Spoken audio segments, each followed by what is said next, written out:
Yes hi friends, praise the lord. ఒక్కసారి ఈ video clip చూడండి. నెల్లూరులో హాస్పిటల్కి పోతే కేజీ గడ్డ ఉందమ్మా ఎంఆర్ఆర్ స్కానింగ్ లో చెప్పిండ్రు. కేజీ గడ్డ ఉందా? ఇప్పుడు అది ఎంత తగ్గింది? అర కేజీ తగ్గిపోయింది. అర కేజీ తగ్గింది. ఇదేంటండి కేజీ గడ్డలు అర కేజీ గడ్డలు? కొంచెం తగ్గిపోయింది, ఇంకొంచెం ఉంది.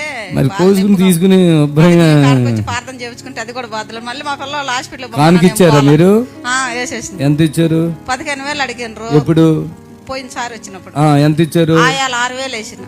అది అర కేజీ తగ్గటం 6,000 కారణం. ఏమి కొంచెం ఇప్పుడు 9,500 వేసిన సార్.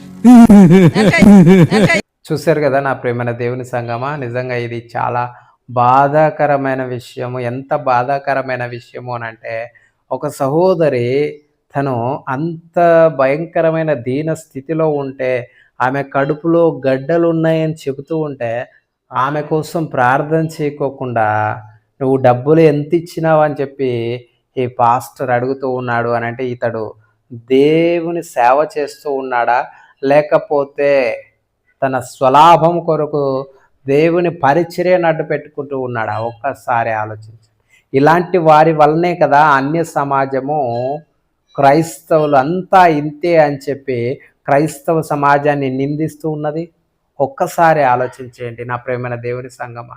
యేసుక్రీస్తు ప్రభువారు ఎంతో స్పష్టంగా ఏమని చెబుతూ ఉన్నాడు? మత్తయి సువార్త 10వ అధ్యాయము 8వ వచనంలో, మీరు ఉచితంగా పొందుతూ వచ్చారు, మీరు ఉచితంగానే ఇవ్వండి, కానీ డబ్బుల కోసం కాదు అని చెప్పి దేవుని యొక్క వాక్యం ఎంతో స్పష్టంగా చెబుతూ ఉంది నా ప్రియమైన దేవుని సంగమా.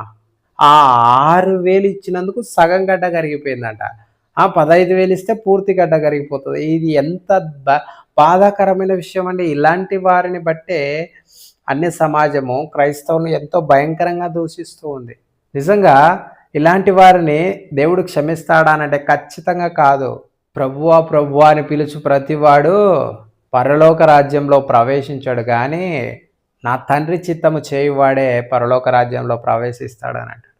ఇలాంటి వారందరినీ నేను మిమ్మను ఎరగను అని అంటాడు. తర్వాత ఇలాంటి వారందరినీ నిత్య నరకాగ్నిలోనికి తోసివేస్తాడు నా ప్రియమైన దేవుని సంగమా. కాబట్టి ఇలాంటి వారిని ఫాలో అయ్యే, ఇలాంటి వారు చెప్పే మాటలు విని, ఇలాంటి వారిని మనం వెంబడిస్తే వారితో పాటు వారు వెళ్ళే నిత్య నరకాగ్నికి మనం కూడా వెళ్ళాల్సిన పరిస్థితి వస్తుంది నా ప్రియమైన దేవుని సంగమా.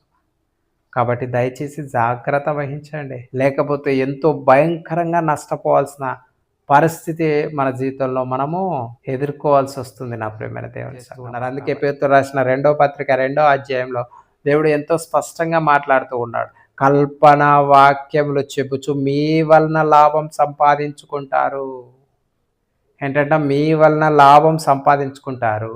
అలాగే వారి పోకిరి చేష్టలను మానరు, వారి పాప జీవితాన్ని మానరు, వారి వలన దేవుని నామానికి అవమానం వస్తూ ఉంది, వారు సంఘంలో భేదాలు సృష్టిస్తారు అని చెప్పి ఇలాంటి వారిని గురించి కాదా దేవుని యొక్క వాక్యం ఎంతో స్పష్టంగా మాట్లాడుతూ ఉంది. అలాంటి వారిని వెంబడిస్తే మీరు ధనం పరంగా నష్టపోతారు, ఆధ్యాత్మికంగా నష్టపోతారు. ఇలాంటి వారి దగ్గర ప్రార్థన ఉండదు, ఇలాంటి వారి దగ్గర దేవునితో సహవాసం ఉండదు, ఇలాంటి వారి దగ్గర ఆధ్యాత్మికంగా బలం పొందే అవకాశం కూడా లేదు. ఇలాంటి వారి దగ్గర ఆధ్యాత్మికంగా నష్టపోతాము, అలాగే డబ్బు పరంగా నష్టపోతాము, దేవుని రాజ్యంలో ప్రవేశించే అవకాశం లేకుండా పోతుంది, దేవుని శిక్షకు కూడా గురవుతాం. ఎందుకంటే మీరు బెరయా సంఘస్థుల వలె దేవుని వాక్యాన్ని పరిశీలించి చదువుకోవాలని చెప్పి దేవుడు ఎంతో స్పష్టంగా చెబుతూ ఉన్నాడు. ఈనాడు మనము దైవ సేవకులను పరీక్షిస్తున్నామా? వారు చెప్పే బోధ కరెక్ట్గా ఉందా? వారి ప్రవర్తన కరెక్ట్గా ఉందా? వారి జీవితం యథార్థంగా ఉందా? లేకపోతే దేవుని వాక్యానికి విరుద్ధంగా వారు జీవిస్తున్నారన్న విషయాన్ని మనం పరీక్షిస్తున్నామా? లేకపోతే వారితో పాటు నిత్య నరకాగ్నికి వెళ్ళడానికి సిద్ధపడుతూ ఉన్నావా? ఒక్కసారి ఆలోచించండి నా ప్రియమైన దేవుని సంగమా. అంటే వాళ్ళు ఇష్టపడలేదు డబ్బుకు కానీ, వెండికి కానీ, బంగారుకు కానీ. ఆనాడున్న అపోస్తులైన వారు ఇష్టపడలేదు, కానీ వీరు ఇష్టపడుతూ ఉన్నారంటే వీరు దేవుని సేవ చేస్తూ ఉన్నారా, లేకపోతే ధనాన్ని సంపాదించుకోవడానికి దేవుని నామాన్ని అడ్డు పెట్టుకున్నారా అన్న విషయాన్ని మీరు ఇంతైనా గమనించలేరా? ఒక్కసారి ఆలోచించండి నా ప్రియమైన దేవుని సంగమా. ఇంకా దేవుని యొక్క వాక్యం ఏం చెప్తూ ఉంది ఇలాంటి వారిని గురించి? మీకా గ్రంథము 3వ అధ్యాయం 5వ వచనంలో, ఆహారం నములుచు సమాధానం ప్రకటించు వారును ఒకడు తన నోట ఆహారం పెట్టని ఎడల అతని మీద యుద్ధం ప్రకటించు వారిని నా జనులను పొరపెట్టు ప్రవక్తలను గురించి యెహోవా సెలవిచ్చినదేమనగా ఏమని చెప్తూ ఉన్నాడు? ఆహారం పెడితే ఆహారాన్ని సమృద్ధిగా పెడితే డబ్బును సమృద్ధిగా ఈడిస్తే అలాంటి వారికి సమాధానం వస్తుంది, మీకు శాంతి కలుగుతుంది, మీకు నెమ్మది కలుగుతుంది అని చెప్పి ప్రకటించే ప్రవక్తలు ఆనాడు కూడా ఇజ్రాయెల్ ప్రజల్లో ఉన్నారు. ఒకవేళ వాళ్ళు ఆహారం పెట్టలేకపోతే సమృద్ధిగా, ఒకవేళ డబ్బులు సమృద్ధిగా ఇవ్వలేకపోతే అలాంటి వారు మీరు నష్టపోతారు, మీకు యుద్ధం కలుగుతుంది, మీకు శాపం వస్తుంది ప్రకటించే ప్రవక్తలు ఆనాడు కూడా ఉన్నారు అని చెప్పి దేవుని యొక్క వాక్యం ఎంతో స్పష్టంగా చెప్తూ ఉంది. ఆనాడు కూడా ఉన్నారు, వారు జాగ్రత్త పడక నష్టపోతూ వచ్చారు. ఈనాడు కూడా మీ మధ్య ఉన్నారు, మీరు కూడా జాగ్రత్త పడకపోతే వారి వలె ఆ ఇజ్రాయేల్ ప్రజల వలె నష్టపోతారు అని చెప్పి దేవుని యొక్క వాక్యం ఎంతో స్పష్టంగా చెప్తూ ఉంది. ఆనాడు మీకు చెర వస్తుంది, మీకు బబులోను చెరకెళ్తారు, మీరు అస్సురు చెరకెళ్తారు, మీ పాపాన్ని మానకపోతే అని చెప్పితే వాళ్ళు వినకుండా అబద్ధాలు ప్రకటించే ప్రవక్తల మాటలు నమ్ముతూ వచ్చారు, చెరకెళ్ళిపోతూ వచ్చారు.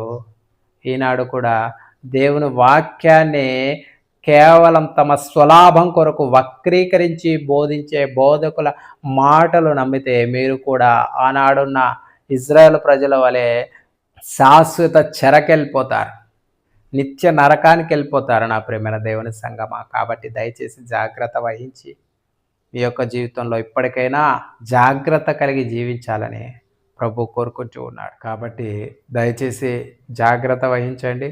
మీ యొక్క జీవితాల్లో ఇప్పటి నుంచైనా ఇలాంటి దొంగ పాస్టర్లు దుర్బోధకుల విషయంలో మీరు మోసకుండా జాగ్రత్త పడి దేవుని వాక్యాన్ని సరైన విధానంలో పరిశీలించి, దైవ సేవకుల జీవితాలు సరైన విధానంలో పరిశీలించి మీ యొక్క జీవితాల్లో ఆ నిత్య నరకాగ్ని పాలు కాకోకుండా మీ యొక్క ఆధ్యాత్మిక జీవితాలను కాపాడుకోవాలని చెప్పి ప్రభు పేరిట ప్రేమపూర్వకంగా మనవి చేస్తూ సెలవు తీసుకుంటూ ఉన్నాను. Praise the lord.